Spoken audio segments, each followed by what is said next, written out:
Hi, I'm Dr. Tony Evans, and I'm excited for you to join me on Heroes in the Bible. Please be sure to follow the podcast on Apple or Spotify so you get the newest episodes right as they come out. Welcome to the epic adventure of David, a story of honor, battle, jealousy, darkness, friendship, love, scandal, and murder. While most people know David the myth, few know about David the man. In this episode, David is brought to the end of himself. In our last story, David began a steep decline and was nearly caught in a terrible situation. God delivered him from a complete moral collapse, but there is still a price to pay for what he's done. David is about to reach an all-time low, questioning his calling as a leader and value as a man. God's chosen hero will be face down in a pile of ash, wondering if he should give up. This episode explores the themes of strength, valor, and redemption.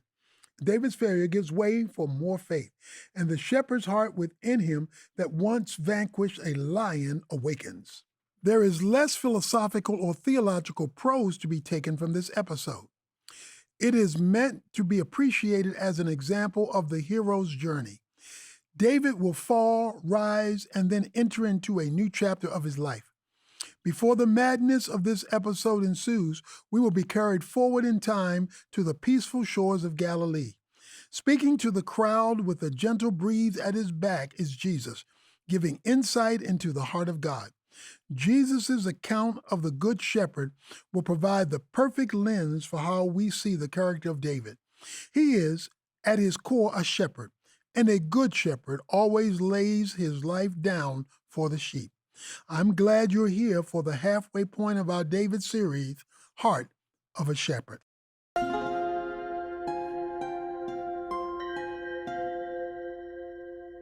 Prelude to Chapter 16. The Sea of Galilee was calm and serene. The gentle breeze blowing in from the water brushed up against Jesus' face as he spoke to the crowd before him. Let us say a shepherd has 100 sheep. Jesus said, He tends to them well within his pasture. However, one of them falls astray and wanders off into the wilderness, where predators lie in wait.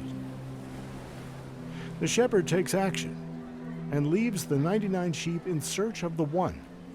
He ascends into the mountains and risks injury and death to save the one sheep who went astray. Then he finds the sheep, and his entire household rejoices. That is the heart of my Father in heaven. It is not in his will that any one should perish. Jesus spoke of a transcendent truth packaged in a simple story.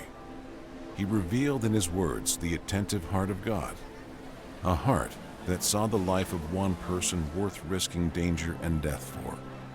A good shepherd's loyalty and love for his sheep would endure the threat of lions, wolves, storms, and other dangers, all for the sake of the sheep's safety. As Jesus spoke, the people received a new glimpse into the heart of God. He cared for them like a shepherd would his sheep, and he would lay down his life to protect them. Jesus outstretched his arms to the people and proclaimed, I am the good shepherd. The good shepherd lays his life down for the sheep. The hired hand sees the wolf coming and leaves the sheep to save himself. He cares nothing for the sheep. I am the good shepherd, and I will lay down my life for the sheep. They will hear me and listen to my voice. Know this, whatever may come in the future, nobody takes my life from me. I lay it down willingly for the sake of those that God has given to me. I have the authority to lay down my life, and I have the authority to raise it up again. Jesus would lay his life down as the Good Shepherd. The blood he spilled would be used as a ransom for many. Through his suffering, toil, and sacrifice, many would come to be blessed. Jesus alone would have victory over sin and death, and share in that victory for all those who would want it. The spoils of his war against darkness would be shared with all. Chapter 16. Heart of a Shepherd. David trudged through the mud despondent and ashamed. His men followed at a slower pace, keeping their distance from him. He had nearly led them into a battle against their own people, God's people. However, the Lord protected them from marching up against Israel. He had saved them from David's lies and brash decisions. Although his men were angry, no one despised David as much as he despised himself. He and his faithful 600 waded through the marshes between Aphek and Ziklag quietly. There was no laughter or jabbing banter between them, only a painful and disgraceful silence. For 3 days they marched back home. At night they rested. Campfires were set and night watches were assigned. Yet the pride and lightheartedness of being under David had lost its luster. This was their first real defeat. Each night, David curled into himself and slept. He did not want to face any of his men. He did not want to face himself. He did not want to face God. It was the 3rd day on their return home, and the wet marshes slowly transitioned into lush rolling hills leading down into the farmland of Ziklag. David was eager to fall into Abigail's arms. He longed for an understanding ear to listen to his failures and lament with him. He dreamed of her embrace every night, as did every man towards his wife. For as mighty as the brave 600 were, many of them were husbands and fathers. They were family men who dreamed of a day when they would quietly tend to their farms without the threat of being killed. Ziklag had become a safe haven and a refuge from the madness of the world. It was their quiet oasis and humble bastion. As they drew closer, David could see something eerie in the distance. Dark plumes of smoke rose several miles away, and the men feared the worst. We were fools to leave and march with King Achish. Eleazar said to David. The two of them looked out over the rolling hills towards their home. That smoke is right where our families are. David could not speak. It was as if a stone had been placed in his throat. He held back nervous tears and gestured for his men to quicken their pace. Their brisk marching soon turned into a run as Ziklag came into focus. David's eyes began to fog with frantic tears as he ran down the hill. Every house, every barn, and every armory they had built was reduced to ash. The men fell to their knees and wept as they scanned the desolate ash heap that was their home. There was no sign of their wives or their children. They had been taken, along with all the livestock and stockpiled goods. Eleazar and the other fathers in the group ran into the wreckage yelling their children's names. They dug through the burnt wood and ash in desperate search for them. Yet not even bodies could be found. It was clear all of them had been taken. But by who? Still in shock, David trudged around the village. He came to the place where his home used to be. He had longed to open the door and find Abigail there, yet there was only a pile of cinders. Something caught the side of David's eye. A hilt of a sword had been left. David leaned down and picked it up. He brushed off the ash and dirt to see the seal of the Amalekites. The sworn enemies of Israel had swooped in when the men were away. While the women and children were alone and vulnerable, the Amalekites had marched in with ease and taken everything. They took what was most precious to them, their families. David gripped the hilt and squeezed it. His hands were trembling and his bottom lip quivered. Falling to his knees, David cried louder than he had ever before. This was his greatest failure, and now the innocent women and children were paying for his negligence. The men howled after their families. The strong and noble warriors had been completely broken. David could hear their weeping. It broke his heart. Is it what you wanted, David? Shouted a voice from behind. You should be stoned for this. Another voice cried out. My child's blood will be on your hands. The voices grew louder and louder. A choir of insults resounded in David's ears as his men lashed out in anger. The giant slayer remained on his knees. He said nothing to defend himself, for he knew that they were right. He had led his men to go on a sinful mission. It was his poor leadership that left the women and children vulnerable. If they had not embarked on a pointless march, their families would not have been taken. They are right. David thought to himself. I should be stoned for this heinous crime. He banged his fist against the ashes, creating a cloud of smoke in front of him. He had no answers for his men. He had no song of hope to sing to them, no words of comfort. The chosen champion of God was completely and utterly broken. The men eventually left to salvage whatever they could of the wreckage. They were all weary from 3 days of marching. Their bones ached and their hearts were broken. The men made camp, ate, and stared blankly into the night. Those who were awake murmured by the fire, cursing David under their breath. Yet David remained where he was, knees in the ashes of his destroyed home. He stared blankly at the stars, wondering if God had saved him from the war against Israel, all so he could punish him with the Amalekites. David could hear footsteps behind him breaking the maddening silence. It was Abishai. He sat beside him and allowed the silence to resume. The wind was light, carrying the smell of fire and ash. The two of them scanned the noiseless desolation. Then Abishai spoke with few words, hoping to get through to his commander. When I was a soldier in Saul's army, there was a legend that was often told to the men. We all knew this story, yet somehow every time it was told, it seemed new to us. He began. Although Abishai was a young man, his low and contemplative voice revealed his old soul. It was a story of a young shepherd boy who left his entire flock of sheep to rescue one lamb from the jaws of a lion. This shepherd could afford to lose one sheep. After all, lions steal sheep all the time. What is a small shepherd boy to do when faced with a ravenous lion? Abishai shook his head and smiled. Yet this boy had a true shepherd's heart. Every sheep was precious. He would sacrifice everything, even his own life, just for one sheep. Abishai turned to David and grabbed his shoulder. Remember, you were a shepherd before you were a giant slayer, he said. After saying this, Abishai stood to his feet and left David to himself. David watched Abishai leave, then walked to the valley where the sheep once grazed. The wind shifted, and David could no longer smell ash. He looked up into the heavens and stretched out his hands. The wind picked up even more, billowing against David's trembling body. He clenched his fists and roared into the heavens. He shouted praise to his God and allowed the Spirit of the Lord to rest upon him. He strengthened himself in the Lord, allowing the full weight of his grace to empower him.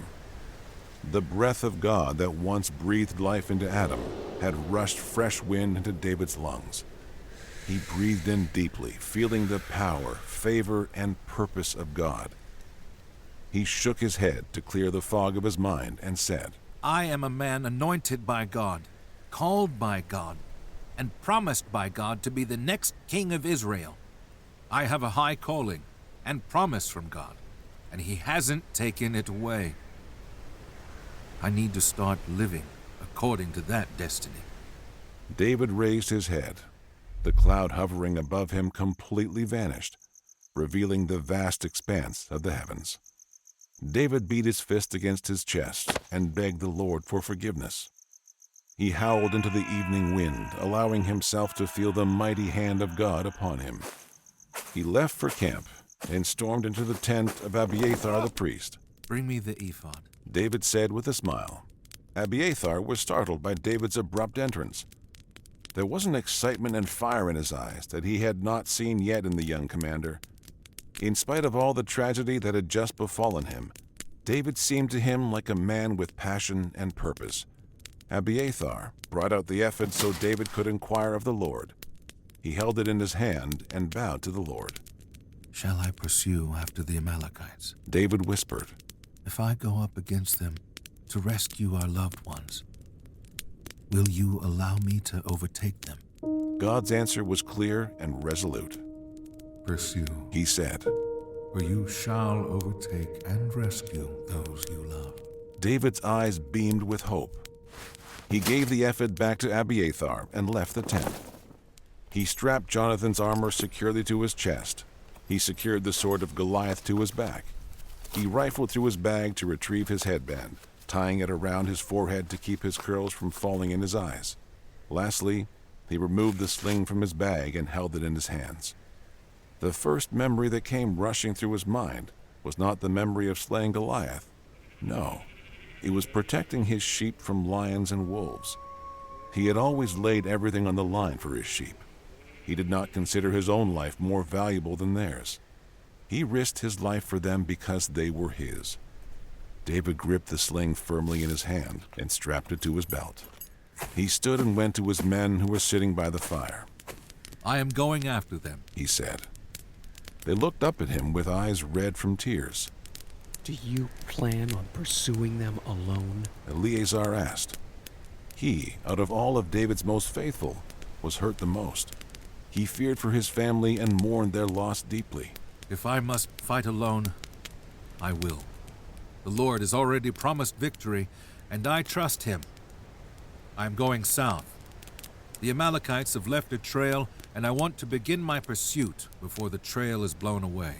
None of them had the strength to follow him, but David cared not whether they went with him or stayed. David pointed to the horizon and said, The people God has entrusted to me are out there somewhere. They are like sheep that have been taken by wolves, and I plan on going after them. I do not fear the enemy, for the Lord is my shepherd. He prepares a table for me in the presence of my enemies. He will protect and guide me. David stormed off and began running into the night. It was only a few hours before sunrise, and David was determined to run until he found his lost sheep. His mighty men, who had once sworn to fight alongside him until the end, remained by the fire. They were dejected and bereaved. The evening breeze subsided, and the chirping of crickets was replaced with the silence of early morning. The sun had not yet risen, and David had been running for 2 hours in the dark. He stopped to drink and regain his bearings.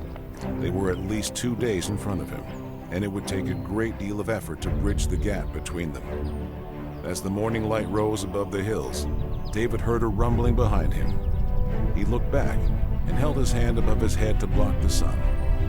There, standing with the sunrise to their backs, were David's men. All 600 of them were behind Abishai. David's heart began to pound with joy. Tears streamed down his face as he watched them descend the hill towards him. They would not leave him to fight the Amalekites alone. David Shepherd's heart had been imparted onto them, and now they would go to rescue those who were lost. David said nothing. He simply nodded at his men and gestured for them to move forward. They ran at a steady pace, filled with the fire of God's Spirit raging in their bones. David remained ahead of them, bent on retrieving the lost sheep. The faithful men followed, but not all were physically ready for the challenge. Eventually, David and the men came to the brook Besor. The water was deep, and the recent rains had caused the current to rage violently.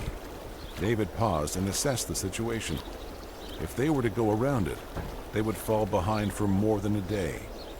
David secured his sword to his back and jumped into the water. The current thrashed against him and tugged him downstream. However, he was determined and chopped at the water even more.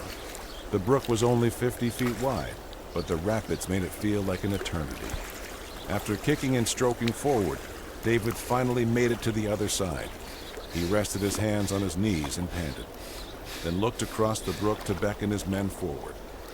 400 of them jumped in after him. However, 200 of them were too exhausted to continue. We cannot follow any further, David. We would exhaust ourselves, and water would consume us. One of them shouted. Cowards! Shouted a few others who had swam to the other side. It will take all of us to slay the Amalekites. David rebuked the men and waved the others on. Go back to camp and prepare a place for the women and children. They will not want to come back home to ash and debris. Pray for us that the Lord would give us favor. The men bowed and turned back. David did not waste any more time. He continued at a fast pace in pursuit of the Amalekite wolves. The faithful and mighty men of David ran into the night, only pausing for short periods of time to hydrate and rest their legs. The sun rose the next day, and David's worst fear had been realized. He had lost their trail. All signs of the Amalekites had vanished with the evening winds. The men wandered the desert hills, slowly losing hope. Shall we turn back to retrace the trail? Shammah asked. No. David said while shaking his head. The two of them had scaled one of the hills to get a better vantage point. If we turn back, we will lose precious time. We cannot afford interruptions. Shammah and David remained up there for a few more moments, speculating as to where they fell off course. As they were debating on whether to turn back, the men called for David from below. The two of them descended and joined the others. Joshabim was standing over a young man lying on the desert floor unconscious. David knelt down and brought out his waterskin. The boy was young with no beard and wore the clothing of a slave. Judging by the markings on his skin, David could see that he had a cruel master. He brought the water to his mouth gently. Drink, my son. You do not look well. The young man groaned and took strained sips of the water. He opened his eyes to see David's bright smile. Even amidst the harsh sun and exhausting conditions, David always managed to give a kind smile to those who needed it. The boy sat up and whispered. Thank you. David, Eleazar interrupted. you have given the boy his food. Now let us leave him and be on our way. We must continue. Not until I am certain this boy is all right. David replied. He gestured for his men to get some food. They brought him bread, a piece of fig cake, and 2 clusters of raisins. The boy ate ravenously. Thank you, my lord. The boy said with a grin. I have been without food for 3 days and 3 nights. I was almost certain I would die out here. Where are you from? David asked gently. I am an Egyptian. The boy replied. I was forcibly taken as a slave and sold to an Amalekite. David's curiosity was sparked. He wondered if this young man had been sent by God. Why are you away from your master? David asked. Have you run away? The boy shook his head. 3 days ago, I grew ill and required more attention and care than my master was willing to give. After we raided Negeb and Ziklag, I was left here to die. I am sorry. David said sincerely. Your master made a poor choice in choosing his convenience over your care. I am happy to be rid of him, even given the circumstances. The boy replied. Do you know where your master and the other Amalekites are headed? David asked. I do, but I do not plan on returning to them. David leaned over and placed a hand on the boy's shoulder. I understand that you do not want to return, but the Amalekites have taken our families. Will you lead us to them? The boy was silent for a long moment. David grew uncomfortable with the pause. He looked up at him with a desperate gaze. Swear to me by your God that you will not kill me or send me back into the hands of my master. He begged. Swear to me that no harm will befall me, and I will take you to them. David's heart ached for the young man. What a cruel and painful life he must have had so far. David nodded his head and smiled. You have my word. Take me to them, and you may be free to do as you please. Leave for Egypt, remain in the desert, or join us if you desire. It is your choice. The boy's face lit up with hope for the first time since he had been taken as a child. Abandoned, left for dead, and cast aside, he had thought death would be a welcomed change. Yet now, as the boy stood before David, he felt alive with hope for the future. He stood to his feet and limped forward. David laughed and rallied his men. They cheered and followed the boy through the hills overlapping one another. Eventually, they were able to spot a camp, nestled in a valley between 2 large mountains. David had found his enemy, and the warrior heart of God's chosen hero raged like a forest fire. Get ready, men! He shouted. We will take these Amalekite dogs at twilight.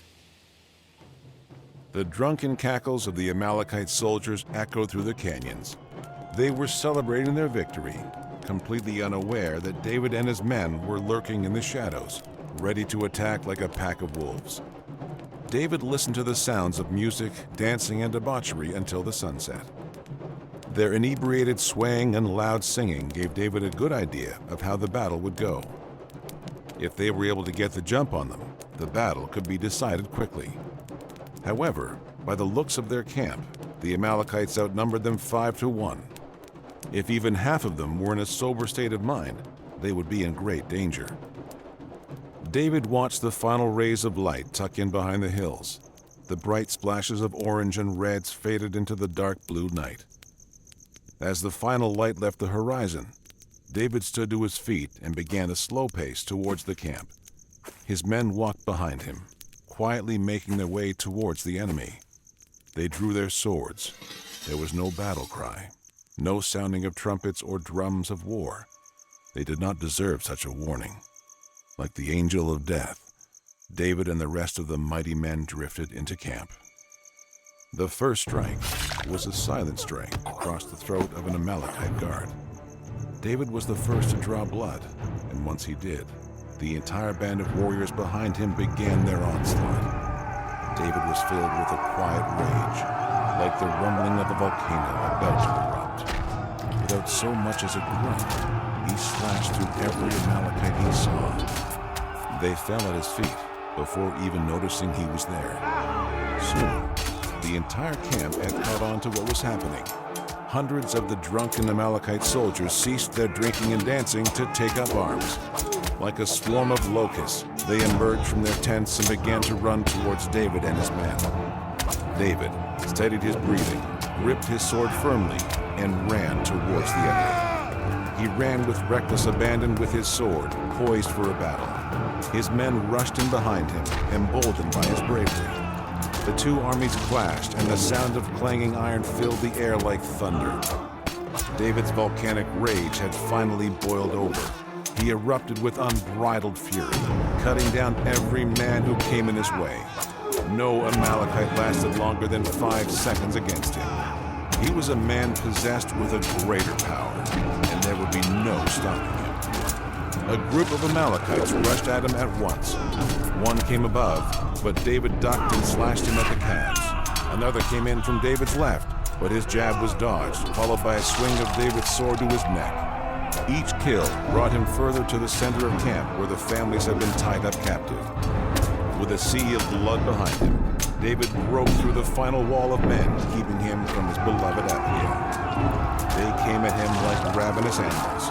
However, even the fiercest of wolves are no match for a shepherd coming after his sheep. From twilight until the evening of the next day, David and his men completely slaughtered the Amalekites. Not one soldier was left standing, except for the young men who had fled on their camels. As the dawn finally broke, David stood in front of a large tent standing in the center of camp. His face was caked with blood and dirt. All the screams of his enemies and sound of clanging swords had ceased, and all that was left was silence. He slowly approached the entrance of the tent and opened it, afraid of what he might see inside. Would his family be killed? Would the children be hurt? David feared that he may have been too late. However, when he entered the large canvas structure, he was relieved to see all of the family safe, huddled together in the corner of the tent. The heavy weight on his heart had fallen off him, and David fell to his knees and wept at the sight of them. Abigail ran to him and held him. She stroked his hair and hushed. She was safe. They were all safe. And it was the Lord that had saved them. The morning came, and the sunrise was blocked by clouds gliding across the eastern plains. The crisp morning air filled David's lungs. He breathed in, feeling the full weight of God's grace upon him once again. Despite his foolishness, the Lord had shown him mercy. David awoke thankful and filled with joy at the goodness of God. He walked among the Amalekite camp, taking inventory of all the spoils they had taken. Not only were all of the stolen livestock and items still there, but there was even more spoil to be taken. David and his men took donkeys and carts and filled them to the brim with Amalekite riches. Gold, silver, livestock, clothing, weapons, and an abundance of food was loaded to be taken back home. The men and their families ventured off that morning, following close behind their shepherd David. They were delighted at the riches they had just acquired. It felt like a worthy trophy for the hard-fought battle they had won. To them, it was a reward for their bravery. The group ventured back towards Ziklag, this time taking the long way around the brook Besor. Ziklag came into view, and the clouds began to break above them.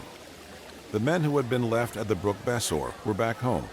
rebuilding the homes and mending the broken fences. They looked up the hills above them and saw their families descending down to them. They dropped their tools and ran after them.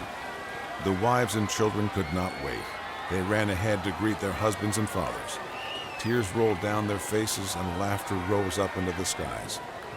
David smiled with his arm around his wife, content to sit back and watch his people enjoy a moment of bliss. The warriors who fought the Amalekites began to unload the spoils of war. They tied up the livestock and began to count what they had won. The men who had stayed back began helping unload. They seemed elated at the sight of so many riches won for their community. But the other men were defensive of the spoils. What makes you think you can share in the riches we won? They shouted. We were the ones who pressed on and followed David to fight the Amalekites. We were the ones with enough strength to continue.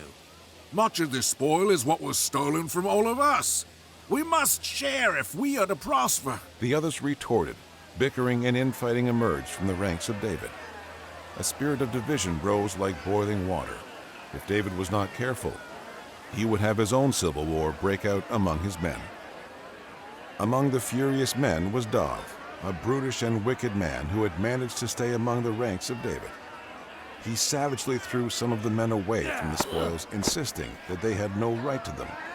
He riled up some of the other men against them and suggested that they take their families and leave. David watched the fighting continue for a short while. He was thinking, praying, and considering what the next move shall be. The next decision he made would determine what type of king he would become. Shall he side with the strong, or share the wealth for the sake of prosperity? He had little time to consider these things, since Dov and the other worthless fellows among the men stormed up to him. Commander David, a word? Dov asked with rage. David nodded and gestured for him to speak. These weaklings were not able to cross a simple river to fight with you. They were cowards and ran when you needed them most. They should not receive any of the spoil we labored so hard to capture. In fact, each man should lead his family out of our sight. A crowd had gathered around Dov and David. They were silent, awaiting his final decision. David shook his head and smiled. Oh, how he sometimes longed for the sheep pastures again. The sheep, as wily as they may have gotten from time to time, were much more simple and easy to understand. David could empathize with Dov and the others. They had bled for the rewards and felt a great deal of pride in what they had accomplished. The thought of sharing it with those who did not earn it could cheapen the experience for them. He stood up tall and placed a hand on Dov's shoulder. You shall not cast them out. You shall share the spoil. There was a murmuring among some of the men. David could sense them wrestling with their own selfish natures. He waved for them to silence, then spoke again. It is the Lord who has given us what we have. He is the one who preserved us and gave us victory over our enemies. The Lord causes the sun to shine on those who fight and to those who remain at home. So shall we not withhold blessing from our brothers who did not fight with us? Shall we reward cowards? Dov shouted. What message are you giving? Shall weakness be the prevailing posture of this army? David turned his head to Dov. His intense glare silenced him at once. The future king of Israel stepped forward towards his angry soldier and held out a finger. Grace is never weak, he said. All the victories I have acquired in my short life have benefited the people I love and care for. It brings my heart gladness that the blood I pour out on the battlefield brings blessing to my kinsmen. Do you fight only for yourself? No. You fight for your brothers, your wives, your children, and your people.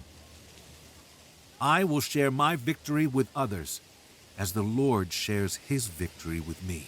David then turned to his servants and gestured towards one of the carts of gold and silver. Not only will all of us receive some of the spoil, but also the tribe of Judah. Go and present the elders in Bethel, Ramoth of the Negeb, Jatir, Aroer, Siphmoth, Eshtemoa, Rasel, the cities of the Jerahmeelites and Kenites, Hormah, Boreshan, Athich, and in Hebron. Tell them that David and his mighty men have taken it from their enemies." So the servants departed and shared the spoils of war with the elders of Judah. They shared the wealth with the families in need, encouraged that they had a shepherd out in the fields watching over them. David would soon be named their king. He would be honored, respected, and revered by many. However, David's men were the ones who were able to see a glimpse into his heart. They were able to see what the Lord saw. Not just a man who knew how to wield a sword, but a true servant of the Lord and his people. A shepherd willing to lay his life down for his sheep. Why does God compare himself to a shepherd? All throughout the Old and New Testament, God is drawing parallels between him and a shepherd. Shepherds were not particularly noble back then, nor were they respected professions. In fact, it was the opposite. Shepherds were often social outcasts living on the fringes of society because they traveled so much with their sheep. They were transient and unknown people that drew much skepticism from merchants and traders. So I will ask the question again. Why does God compare himself to a shepherd? It might not be because he is exactly like a shepherd in the worldly sense, but because we are so much like sheep. Sheep are vulnerable creatures and the perfect target for predators. They have large, puffy bodies and small, skinny legs. They can't outrun, outfight, or outwit wolves or lions. Because they are so vulnerable, they're also extra skittish and prone to wander. Sheep can also become very unhealthy if not cared for properly by shepherds. Most conventional sheep wouldn't be able to survive on their own in the wild. They are completely dependent on the shepherd's guidance, provision, and protection to survive. So Jesus doesn't compare himself to a shepherd because he shares qualities with the shepherds of his time, but rather because we are so much like sheep in need of guidance, provision, and protection.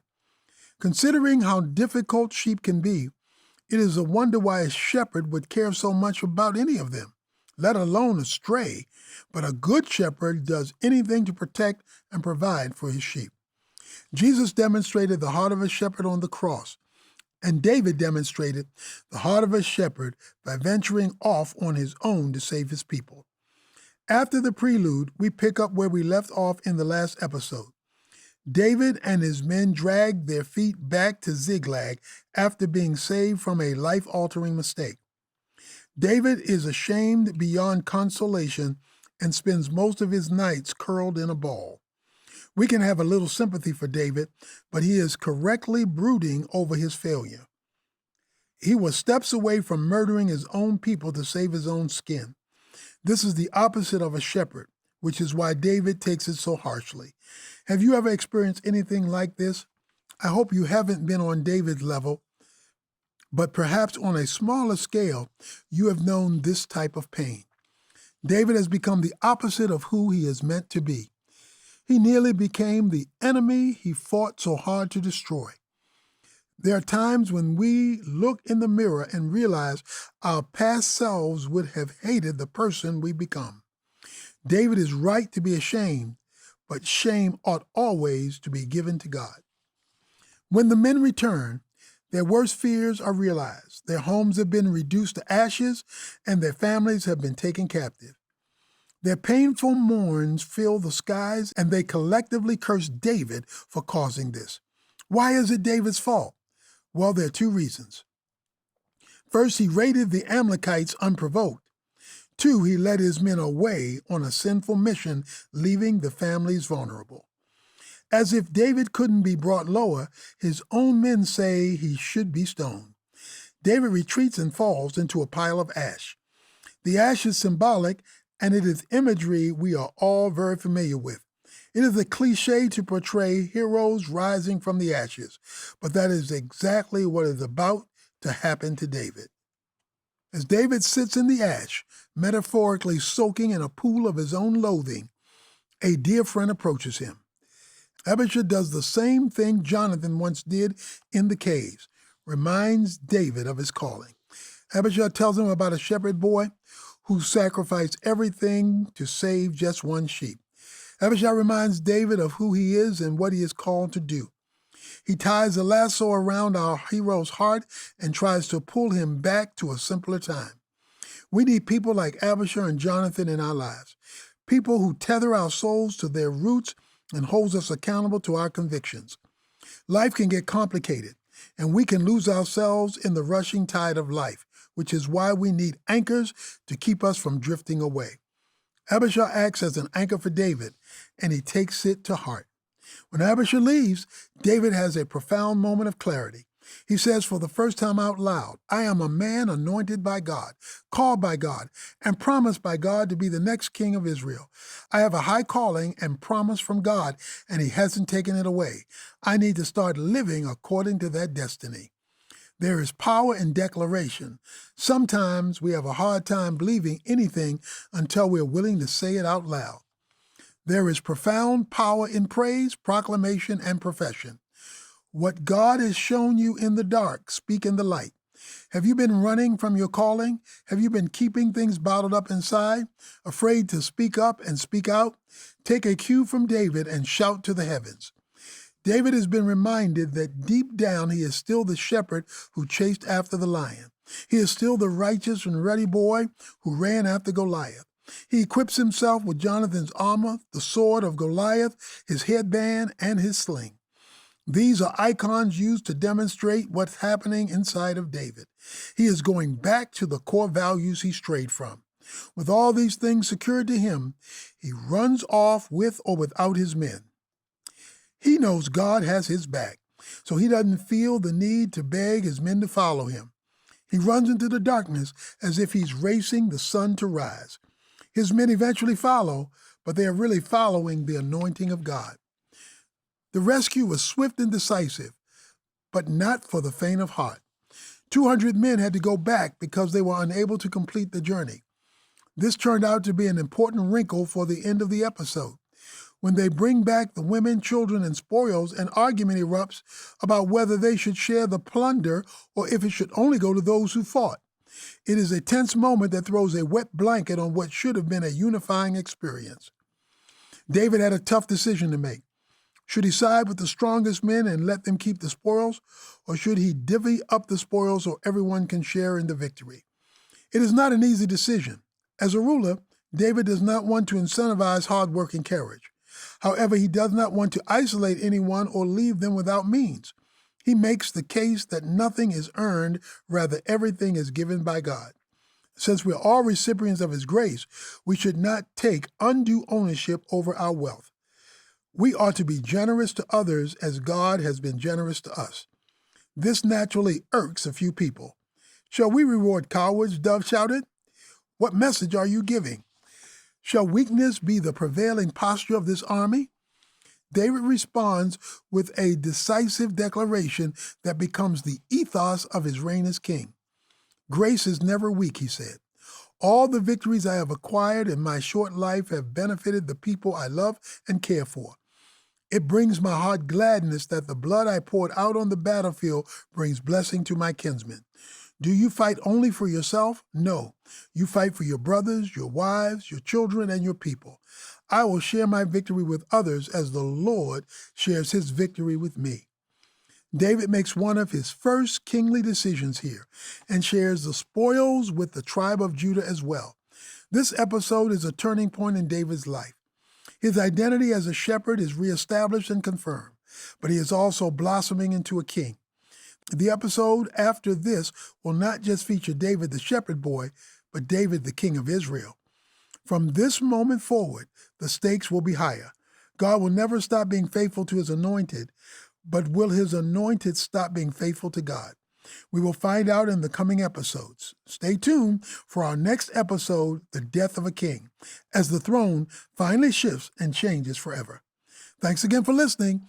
For more inspiring stories, daily prayers, and wisdom to last a lifetime, go to pray.com. And to expand your Heroes in the Bible journey, download the Heroes of the Faith devotional at tonyevans.org/heroes. Follow the podcast on Apple or Spotify to get the newest episodes right as they come out, and always be inspired by the Bible. God bless. Hello, my name is Matthew Potter, co-founder of pray.com. I wanted to ask, Do you know what your bank does with your money? At America's Christian Credit Union, your everyday banking helps grow churches, expand the reach of missions agencies, and supports fellow believers across the country. Learn more about specials for switching to ACCU and their nationwide banking capabilities at americaschristiancu.com/pray. Plus, the peace of mind knowing that this credit union is federally insured by the National Credit Union Administration.